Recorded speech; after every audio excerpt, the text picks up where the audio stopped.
Without further ado, allow me to introduce our first speaker this evening. Dr. Feras Alfraih is a consultant in hematology and stem cell transplantation and cellular therapy at King Faisal Specialist Hospital and Research Center in Riyadh. He is also the director of Unrelated Donor Registry program. Dr. Alfraih is also the president of the Saudi Society for Blood Disorders. Dr. Alfraih will start today's session. He will talk about the artificial intelligence and if there is any. Hello, can you hear me? Yes, we can hear you. Yes, we can hear you. Go ahead. He will talk about the clinical applications of artificial intelligence and machine learning in the field of hematology, and also to cover if there is any newer opportunities and challenges in the field of artificial intelligence in hematology. Dr. Alfraih, thank you very much for joining us. The mic is yours. Thank you, Dr. Makadi, and thank you for Dr. Uthman and Marwan. Okay. So I'll try today and just give an overview about artificial intelligence and machine learning in hematology.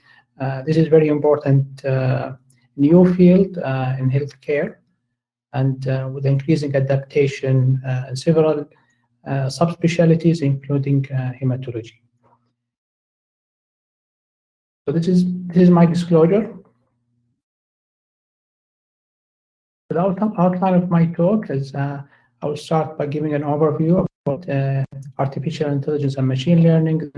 We'll switch to some clinical applications and opportunities, and then we'll try to address some challenges. I would also like to remind you that there will be two following talks, one about AI in diagnostic hematology and the second in AI in bone marrow transplant by Professor Salama as well as Professor Hashimi.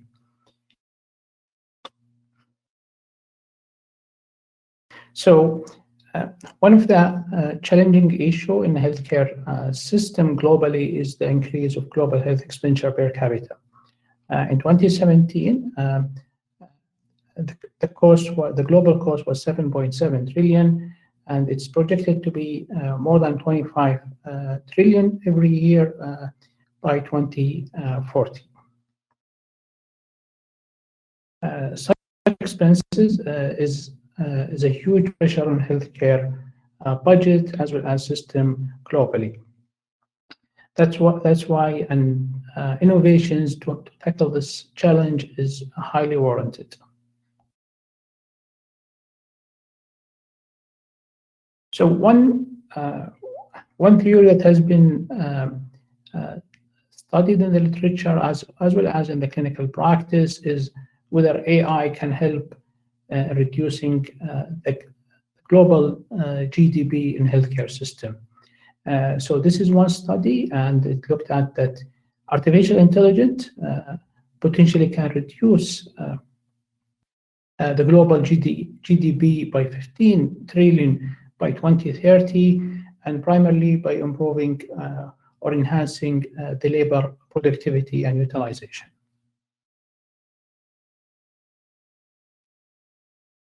Sorry.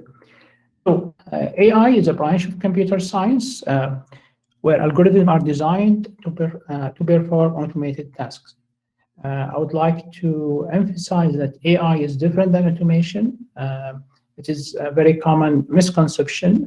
It's not just automation, it is an automation with algorithms that lead to a specific supervised output or unsupervised output. So AI has been a potential catalyst for value-based care. The value-based care is an important concept introduced in 2006 by Michael Porter and has been adopted by several countries globally. Value-based care is optimizing values, which are the outcomes that matter to the patient, not to the healthcare providers, through better process of care, patient experience and reduced costs. So in any innovation, the biggest question or the frequently asked question is this a hype? When it comes to the AI and machine learning, it doesn't seem to be a hype. Several studies, not in healthcare actually, looked at the impact of AI in several industries, and healthcare was one of the top industries that expected that to be impacted by artificial intelligence and machine learning. In this report, AI as well as automobile industries are on the top of the list. So we have an artificial intelligence. The second terminology is machine learning. Machine learning is the use of algorithm to discover a relation between variables from a large data set and produce outputs.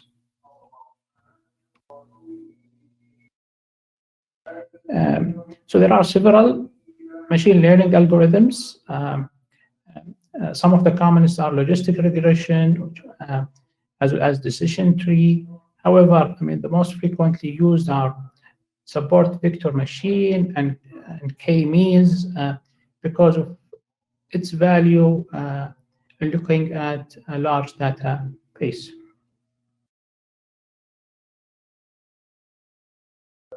Another important field, which is deep learning. Deep learning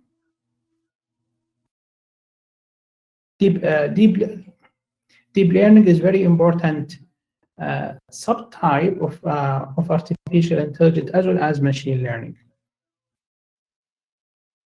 If we look at the difference between machine learning and deep learning, so deep learning is more sophisticated. There will be a network, a neural network, which is this one, which consists from at least 3 layers, while in machine learning, the layers are usually 3 or less. In deep learning, the extraction and classifications are both combined, and both machine learning and deep learning help in reaching the predictions. This is just an example of artificial neural network, which is used in machine learning, where you have the input layer, for example, age, gender, diagnosis. You have a hidden layer, and the third layer, which is the output, for example, transplant-related mortality. So I will switch to some clinical applications and opportunities. So in 2016, FDA approved the first deep learning clinical platform to help in diagnosing lesions in the lung and liver by CT and MRI. Subsequently, also FDA approved a machine learning algorithm to predict or actually to diagnose diabetic retinopathy in an automated way. There are also an algorithm that has been FDA approved to help in diagnosing wrist fractures with imagings. Radiology field has been one of the biggest field that with a lot of algorithms for machine learning. I believe probably one of the reasons is the volume of the data. If you look into the healthcare or electronic healthcare records, images per se account for majority of the data. The aim of AI in machine learning and radiology is to reduce human error, expedite diagnosis, reports. There is a claim it can accurately track the growth of the lesions, maybe better quantity and quality, which depends on the algorithm, and still this is a learning curve. And at the end, that even if you have a diagnosis by machine learning, that you can have it reviewed by a radiologist as a second opinion. This is an example, which is the lung nodules, the detection and the characterization using a machine learning algorithms. Ophthalmology as well as cardiology is also another adapters of AI and machine learning. So there are more than 160 AI-based devices has been either cleared or approved by FDA as of now.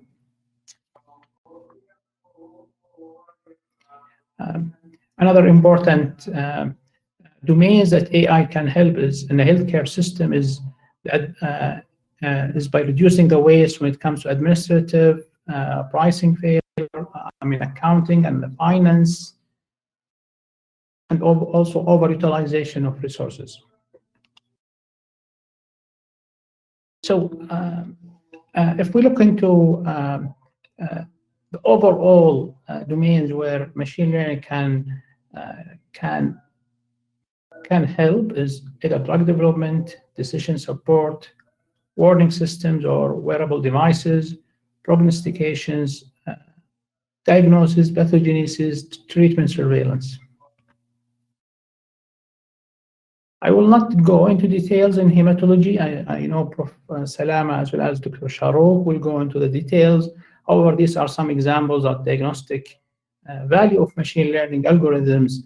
And there are actually a lot of publications. Machine learning algorithms can help in hematopathology, whether it's a morphology, aspirate pathology. It can help also in the imaging when it comes to diagnosing. For example, this is a study looking at diagnosing pulmonary fungal infection using machine learning. It might lead to reclassification of diseases with incorporation of gene expression. It might have a clinical diagnostic impact when it comes for GVHD, for example. These are some selected studies when it comes to diagnostic and classifications.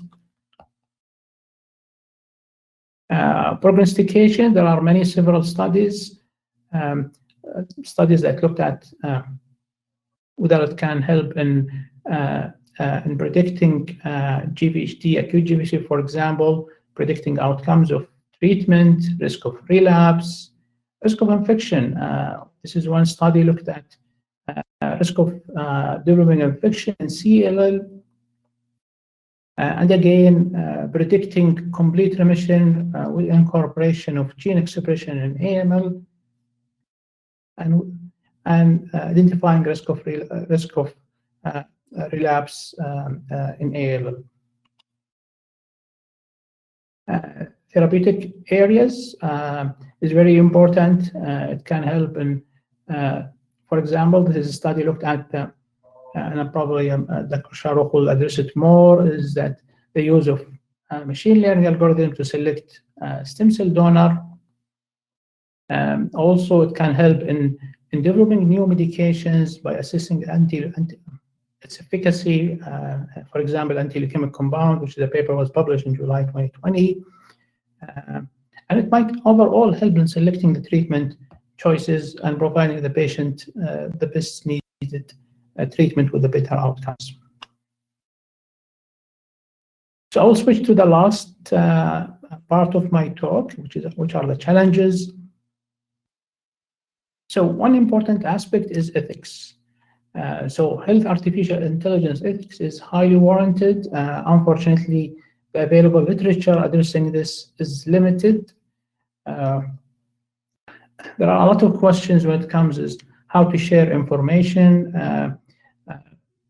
The biggest players when it comes to the machine learning algorithm are the tech companies, whether it's an Amazon or Google, and there has been a lot of lawsuits in US against some companies regarding the use of information with no previous approvals.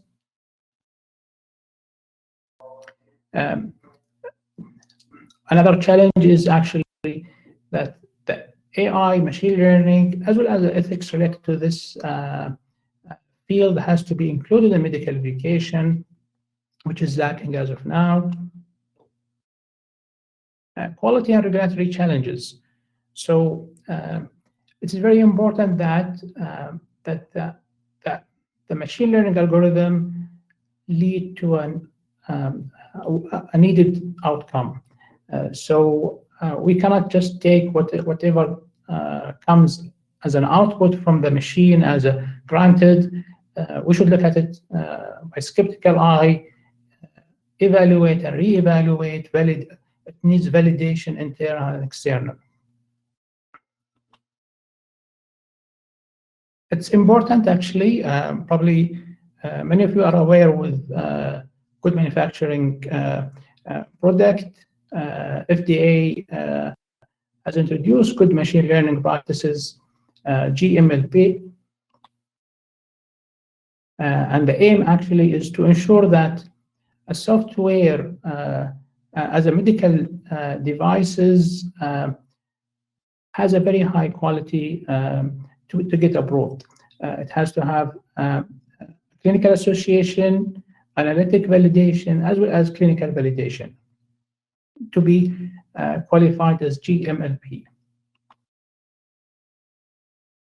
FDA published several frameworks into how to lead the field when it comes to the AI and machine learning and regulate it.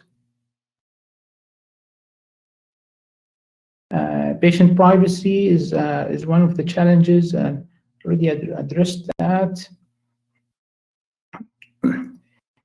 And important thing is that if you review literature, there are many. I would say there is a huge number of papers on assessing AI and machine learning. This is very nice paper. Clinician's Guide to Artificial Intelligence: How to Critically Appraise a Machine Learning Study. And at the end, I would like to say that AI will allow doctors to be more human. It's unlikely that AI and machine learning will be replacing healthcare providers. So in conclusion, application of AI and machine learning models in healthcare is growing. More ongoing research with new algorithm in hematology specifically are warranted. Evaluating and implementing the algorithm with critical eye is necessary, keeping in mind the limitations of the algorithms. More attention to ethical challenges is also needed. And by this, I conclude my talk. Thank you. Thank you, Dr. Alfraih, for such a delicate talk on a field that is rapidly growing. We have actually a few minutes before our second speaker will start. If you may allow me, we can have some questions. I would start by saying you ended your talk by saying that people don't think that artificial intelligence will minimize human jobs. We believe this is true because when you're dealing with patients, it's a different story. It's not just numbers and formulas. So can actually artificial intelligence appreciate the heterogeneity between patients when we input certain information and the artificial intelligence will comes into delivering conclusions or suggestions? Will it actually appreciate heterogeneity among patients? Thank you, Dr. Muhammad. It's an excellent question. It depends on the algorithm. And one of the biggest challenges in the algorithms is that when we are looking at the minority variables. So if the majority will be underrepresented, and that's why the algorithm probably will be better fitted for the majority than the minority. So in general, yes, it will be able to differentiate the heterogeneity. However, still we have to look into it in more details. Is it majority or minority? And so it is very, very difficult question and difficult to answer it. I see. My second question would be, you know, we always were hoping with artificial intelligence coming outside of the medical field, it will minimize errors. It's the same hope in the medical field. But will that actually lead to over-diagnosis or over-interpretation? So one of the main corners of, a lot of attention and hype toward machine learning and AI is to reduce the waste. So the initial intent is actually to reduce the waste, reduce the over-investigation or over-treatment. However, you are right. I mean, there might be some abnormalities that will get over-diagnosed while others will be under-diagnosed. Yeah, I agree with you. And from your experience and knowledge into this field, how soon you think we will see more role of machine learning and artificial intelligence in our region? So in King Faisal, there has been some initiatives in adopting or actually developing some machine learning algorithms in diagnostic hematology.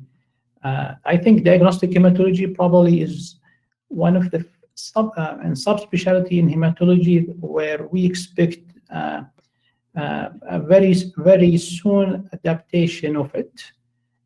I'm sure Dr. Salama will address that in more details, but these are my thoughts. Do you think our patient population will be ready? You actually talked about important aspects about readiness of the patient and ethics. Do you think our culture and population will be ready for such innovation? And it's hard to tell, I have to say. I might say patients might not be ready. However, when you look at the adoption of technology and innovation in Saudi Arabia, I mean, for example, the technology by itself, whether it's a phone or social media, actually Saudi Arabia population is one of the highest countries when it comes to adoption of technology. Specifically for AI, definitely there will be some concern, reservation, but I'm optimistic.